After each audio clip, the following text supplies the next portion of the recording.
পায়ে হেঁটে আমরা পৌঁছে গেছি কেদারনাথ। দেখো মন্দির দেখা যাচ্ছে, আর এটা পড়ে গেছে লাইন পুজো দেওয়ার জন্য। তো আমরা দাঁড়িয়ে গেছি লাইনে, পুজোটা দেব। অনেকটা কাছে চলে এসছি, এবার বাবার কাছে পুজো দিতে পারবো। জয় শ্রী কেদার। পুজো দিয়ে বেরিয়ে গেলাম আমরা।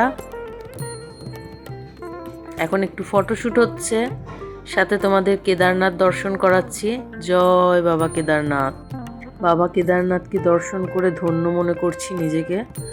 আর আশেপাশের দৃশ্য দেখে তো মন ভরে যাচ্ছে একদম।